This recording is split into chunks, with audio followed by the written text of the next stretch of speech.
Nos destaques do Panorama CBN de hoje, eu te conto como foi a segunda reunião entre representantes da Rússia e da Ucrânia para tentar paralisar a guerra. Enquanto isso, Estados Unidos anunciam sanções contra a porta-voz do Kremlin. Zelensky diz que a única alternativa é falar com Putin para parar o conflito, mas o presidente russo diz que a operação militar especial na Ucrânia está acontecendo dentro do esperado. IFAB dá uma nova previsão e diz que vai enviar um avião para resgatar brasileiros na semana que vem. Panorama CBN. Olá para você que está ouvindo o Panorama CBN. Eu sou a Juliana Prado e vou te contar em menos de 30 minutos tudo que foi notícia nesta quinta-feira, dia 3 de março de 2022. No 8º dia da guerra da Rússia contra a Ucrânia, parece que temos uma luz no fim do túnel. Hoje aconteceu a segunda reunião entre representantes da Rússia e da Ucrânia, que tinha o objetivo de abrir um caminho para um cessar-fogo no conflito. Isso não aconteceu ainda hoje, mas os dois lados concordaram com a criação de corredores humanitários em áreas em conflito, mas as principais questões sobre isso ainda seguem em aberto. E quem falou isso ao sair da reunião foi o negociador russo Vladimir Medinsky. Essa e outras traduções simultâneas que você vai ouvir nesse episódio foram feitas pela Globo News. A questão mais importante é a questão de salvação das pessoas, da população civil. As partes, o Ministério da Defesa da Rússia e da Ucrânia acordaram que vamos manter os corredores humanitários, vamos manter a possibilidade de cessão de fogo nos corredores humanitários. Mais uma vez, a Federação Russa chama a manter paz, paciência nessa situação. Pedimos à população usar esses corredores humanitários e esperamos que isso tudo acabe logo. Obrigada. Já o assessor presidencial ucraniano Mikhailo Podolyak, que participou dessa reunião, também fez um balanço desse encontro e disse que os dois lados discutiram de forma detalhada questões humanitárias. A única coisa que digo que discutimos em detalhes a área humanitária, porque várias cidades estão em cerco, é uma situação dramática com alimentos, medicamentos, com evacuação, e quero constar que as duas partes concordam com a necessidade de evacuação dos civis, com o fornecimento dos alimentos e dos medicamentos para as áreas mais afetadas pelos combates, com possível, ressalto, possível cessar-fogo para o período da evacuação. Ou seja, não em todo o território, mas sim somente em locais. E aí você deve estar se perguntando, né, Ju, que são corredores humanitários. O professor de Direito Internacional da FMU, Manuel Furriela, explicou isso em uma entrevista hoje no programa Estúdio CBN. E o que é um corredor humanitário? Ele tem dois caminhos, né? Primeiro é que o país ele precisa continuar sendo abastecido de alimentos, de medicamentos, de socorristas. Então ele precisa funcionar mesmo durante a guerra. Porque a guerra é caótica, mas ela tem regras. E para permitir que quem tem a necessidade de sair, obviamente os civis, tenham condições de se direcionar de uma forma mais ordenada, para que possam caminhar aí para lugares de refúgio. Refúgio no sentido mesmo, lato de proteção, para regiões onde se sintam protegidos, porque os conflitos, as guerras são entre militares, são enfrentamentos de forças militares. Os civis eles têm que ter algum tipo de encaminhamento para que saiam. Então a ideia é facilitar nas estradas, nos caminhos. As regiões de refúgio são os países vizinhos, e é onde elas se sentem seguras, onde há um mínimo de estrutura, né, de proteção. E o professor Manuel Furriela também disse que os corredores humanitários também são de interesse da Rússia e não só da Ucrânia. Gostaria de dizer que a Rússia é uma das maiores interessadas, por dois motivos. Ela não quer, ou ela quer diminuir esse passivo, essa acusação que ela recebe de atingir alguns civis também, que em guerras acabam sendo atingidos e ela vai intensificar a guerra, que tudo indica. E outro ponto é que ela pode ser julgada em tribunais internacionais se ela tiver uma grande quantidade de civis. Então, para ela é interessantíssimo que isso aconteça. Parece a menos interessada, mas é, digamos, tecnicamente interessada por conta de responsabilização. Não é nada humanitário que eu estou dizendo, de responsabilização. E a próxima rodada de negociações entre os dois lados vai acontecer na semana que vem. E hoje, depois de um tempo sumido, o presidente russo Vladimir Putin apareceu em vídeo. Ele homenageou os soldados russos, dizendo que eles estão agindo como heróis na guerra na Ucrânia. E, ao mesmo tempo, ele endureceu o discurso contra a Ucrânia e o Ocidente. Primeiro de tudo, ele não se referiu à guerra da Ucrânia como uma guerra. Ele chamou o que está acontecendo de operação militar especial. Ele disse que essa operação segue como planejado e que vai acabar com essa hostilidade anti-Rússia criada pelo Ocidente. Ele também falou que os russos e ucranianos são um povo só. Mas sem fornecer evidências, o presidente Vladimir Putin fez uma série de acusações contra as forças ucranianas, dizendo que elas estão mantendo centenas de civis estrangeiros como reféns, incluindo estudantes, e que elas estão usando civis como escudo humano. E ele ainda alegou que nacionalistas ucranianos estão bloqueando corredores que os soldados russos, segundo ele, abriram para a população fugir. E esse tom do discurso de Putin foi surpreendente, porque mais cedo o presidente ucraniano Volodymyr Zelensky foi na contramão de Putin. Ele disse que a única maneira de parar a guerra é com uma negociação direta entre ele e Putin. E ele ainda disse que está disposto e aberto a abordar todos os problemas, inclusive o status das repúblicas separatistas no leste do país, que é um dos pontos centrais dessa guerra. E o líder ucraniano pressionou também o Ocidente para que intensifique a ajuda ao país. E ele alertou que outros países da Europa estariam em risco caso a Rússia vença a guerra. Ele pediu novamente a ajuda da comunidade internacional para garantir a segurança em seu território. Falem quando vocês vão poder isso. Se vocês não podem dizer a nós quando vocês vão fazer isso, quanto tempo vocês precisam, quantas pessoas precisam morrer ainda. Se vocês não têm essa força, não têm essa determinação de fechar o espaço, então me deem caças, me deem aviões. Isso é injusto. Agora eu vou falar sobre a guerra em si. Hoje, o Serviço de Inteligência do Reino Unido informou que o comboio russo que está em direção à capital da Ucrânia, Kiev, quase não se mexeu em 3 dias. E uma outra informação importante é que o Escritório de Direitos Humanos da Organização das Nações Unidas confirmou que 249 civis foram mortos e 553 ficaram feridos na Ucrânia durante a primeira semana do conflito após a invasão da Rússia.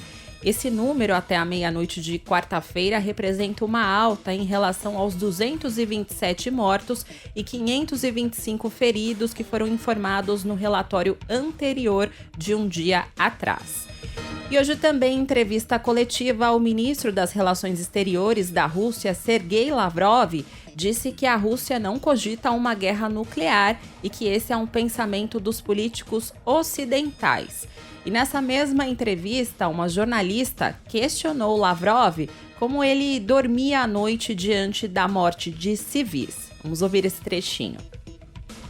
Senhor Lavrov, eu queria perguntar sobre a senhora. Tinha uma professora que foi assassinada numa escola pelos russos em Kiev. Eu sei que você tem uma filha. Olha nos meus olhos, como você dorme à noite sabendo que as bombas russas matam as pessoas? Eu já falei que qualquer vida humana não tem preço. Qualquer tipo de ação militar, infelizmente, sempre causa as vítimas, não só entre os militares, mas entre os civis. Os nossos militares que participam da operação especial militar têm uma ordem: só usar as armas contra as infraestruturas militares. Eu só posso dar as minhas condolências. Nesse 8º dia de guerra na Ucrânia, as tropas russas continuam avançando e bombardeando usinas de energia, e soldados tomam as ruas de mais uma cidade nos arredores de Kiev. 33 corpos e 18 feridos foram retirados dos escombros na tarde de hoje na cidade de Chernihiv, no norte do país. As tropas russas ainda abriram fogo na cidade ucraniana de Energodar, que fica ao lado da maior usina nuclear da Europa. E o porto de Mariupol, no sul do país, está cercado pela Rússia. Nos arredores de Bucha, perto de Kiev, os combatentes continuam nas ruas entre militares e civis. E as imagens também mostram a região de Borodianka, que é uma cidade pequena que fica a 60 quilômetros ao noroeste de Kiev. Um ataque com mísseis também foi identificado na vila turística de Zatoka, que fica na região de Odessa, na região sudoeste do país. E isso mostra o avanço russo a oeste do país ucraniano. Sobre a parte humanitária dessa guerra, hoje a presidente da Comissão Europeia, Ursula von der Leyen, reiterou o apoio da União Europeia à Ucrânia, dizendo que não há dúvida de que essas pessoas corajosas que defendem seus valores com suas vidas pertencem à família europeia. Ela disse que o bloco pode fornecer aos refugiados ucranianos proteção, residência e acesso ao trabalho e à moradia. A União Europeia anunciou também a criação de um centro de proteção civil para a Ucrânia, com sede na Romênia, para ajudar nas necessidades humanitárias, e emitiu diretrizes para o gerenciamento de fronteiras.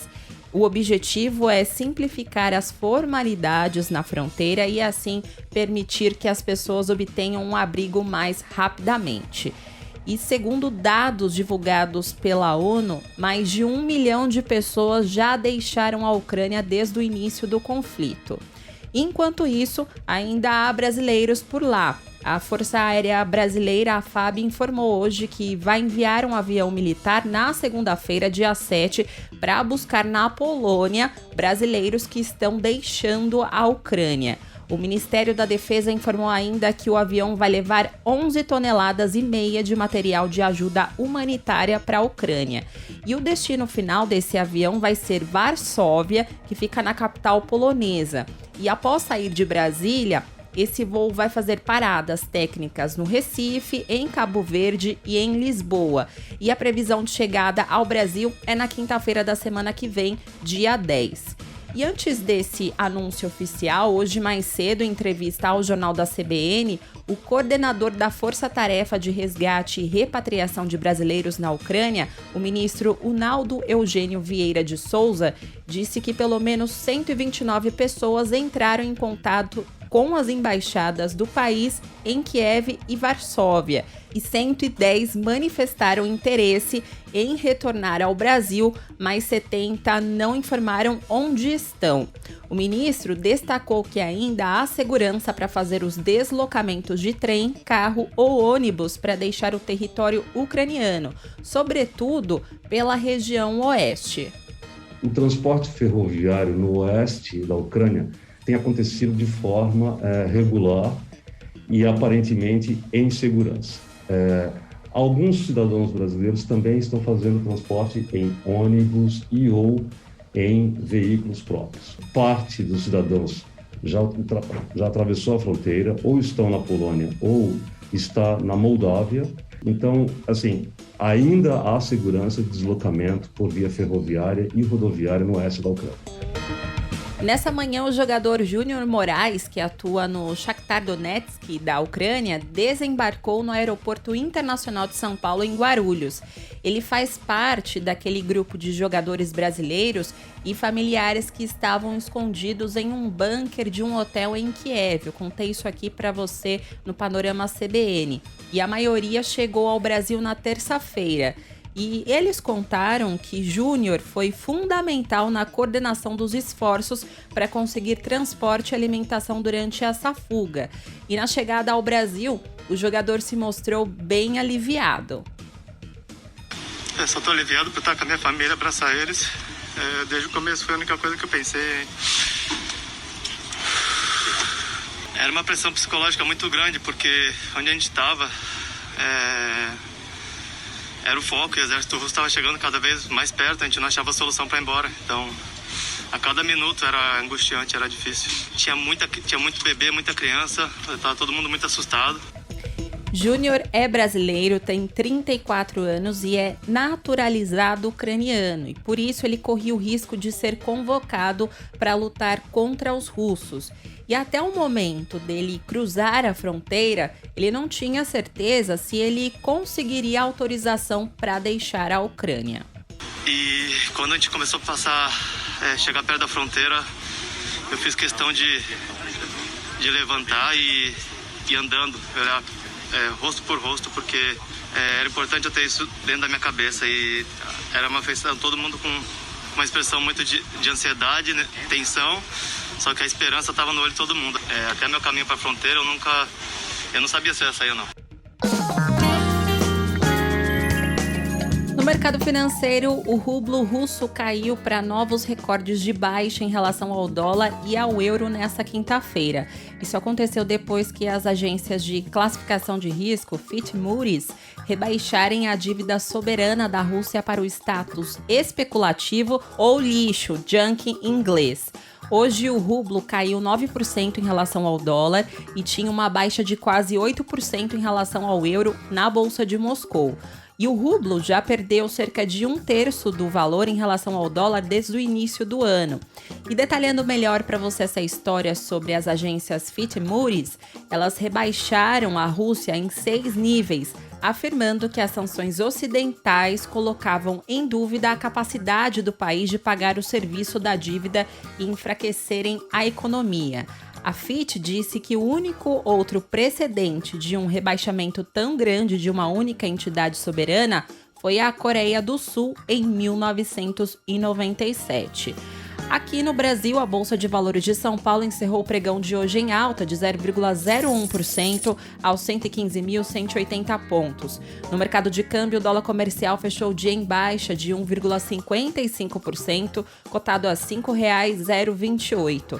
Já o euro terminou negociado a R$ 5,561, com uma desvalorização de 2,14%. E para fechar aqui o nosso giro econômico de hoje a Casa Branca anunciou novas sanções aos oligarcas russos. A nova lista de indivíduos descritos como companheiros de Putin e seus familiares vai ser cortada do sistema financeiro dos Estados Unidos. E os ativos lá no país americano serão congelados e as propriedades serão bloqueadas para o uso. E também vai ter sanções de bloqueio total de 8 elites russas, incluindo Alisher Usmanov, que é um dos indivíduos mais ricos da Rússia, isso segundo a Casa Branca. E os Estados Unidos também estão sancionando o porta-voz de Putin, Dmitry Peskov, que a Casa Branca descreve como um grande fornecedor da propaganda de Putin.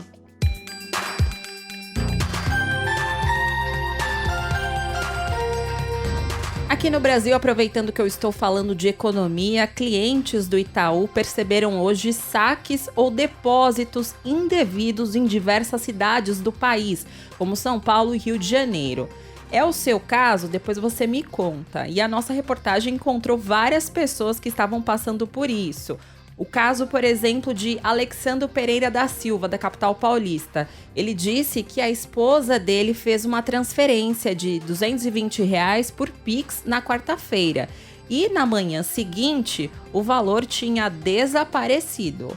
O valor tinha saído da conta dela e na minha conta, para não falar que não entrou, ontem constava o valor. Hoje cedo, quando eu abri para fazer a transferência, né, para um outro aplicativo que eu tenho, né, o valor não estava mais lá. Já o supervisor de cobrança Felipe Lira, do Rio de Janeiro, percebeu que o saldo aumentou R$ 129 quando ele foi fazer uma recarga de celular. Fui procurar no extrato, né, até perguntei para algumas pessoas próximas se era algum tipo de Pix, algum tipo de pagamento, saber se era algo, de certa forma, que eu estava esperando, mas não é. Por causa dessa confusão, o site e o aplicativo do banco ficaram indisponíveis ao longo dessa quinta-feira. E na internet esse foi o assunto mais comentado do dia. E o Itaú informou que o problema não foi causado por eventos externos, como um ataque hacker. Segundo o banco, os erros nas contas estão relacionados a um reprocessamento de dados bancários. E por fim, o Itaú informou que está atuando intensamente para solucionar a inconsistência de informações o mais rápido possível.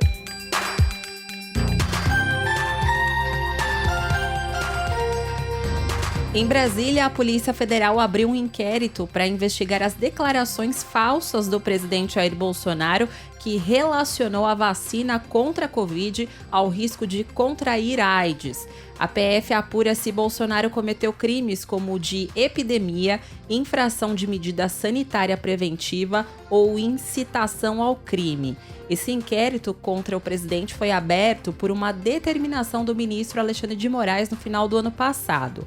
Agora a PF instaurou uma apuração para investigar o presidente. E relembrando para você esse caso, a informação falsa do presidente foi divulgada por ele durante uma transmissão ao vivo. E em seguida a live foi retirada do ar pelas plataformas. E a PF determinou a transcrição dessa live e a análise da confiabilidade dos sites que serviram de base para as informações que foram divulgadas pelo presidente. Além disso, a Polícia Federal vai pedir uma colaboração internacional. Isso porque, ao citar alguns dados, Bolsonaro atribuiu a informação a órgãos de saúde de outros países, como o Reino Unido. Na ocasião, Bolsonaro disse que os relatórios oficiais sugeriram que pessoas vacinadas contra o coronavírus estariam desenvolvendo AIDS muito mais rápido do que o previsto. Essa informação é falsa e o próprio governo do Reino Unido desmentiu esse dado na época.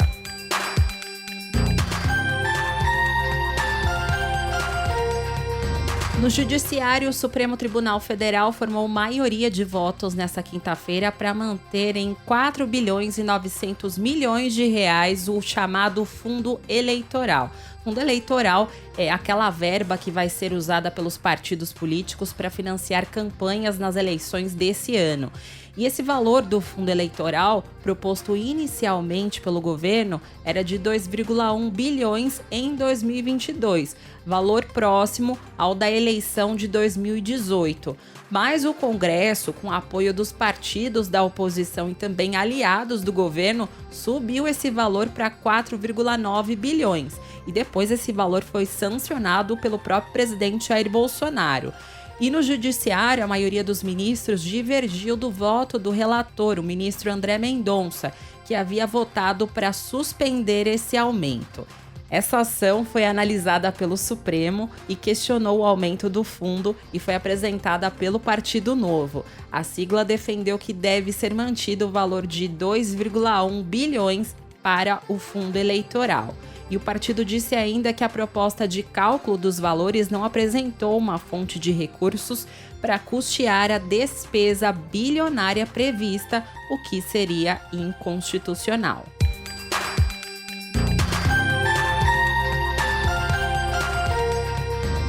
Na saúde, o presidente Jair Bolsonaro disse que o Ministério da Saúde estuda rebaixar a pandemia da Covid no Brasil para uma endemia. Endemia é o status dado a doenças típicas que se manifestam com frequência em determinado período ou região, mas que não seria suficiente para superlotar o serviço público de saúde. E se isso acontecer de fato, a Covid deixa de ser vista como emergência no Brasil e muitas restrições impostas até agora podem deixar de ser aplicadas, como a exigência de vacina e uso de máscara. E em um post nas redes sociais, Bolsonaro disse que a decisão é por causa da melhora no cenário epidemiológico. E essa possibilidade, ela já tinha sido levantada pelo próprio ministro da Saúde, Marcelo Queiroga, na semana passada.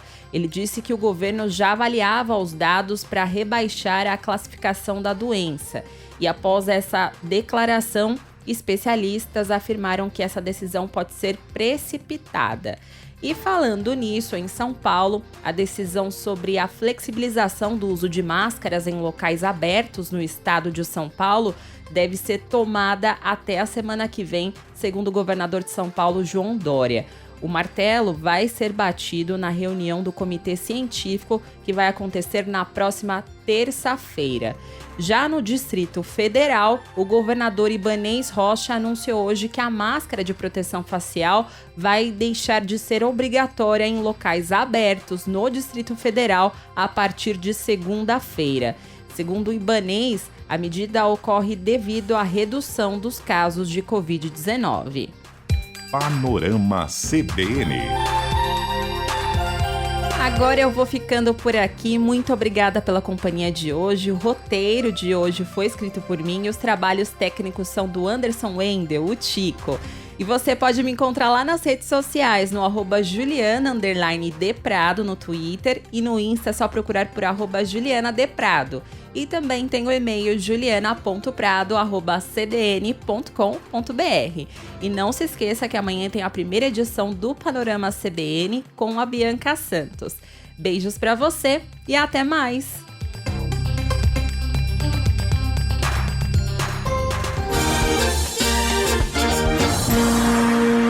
Panorama CBN. As principais notícias do dia em menos de meia hora.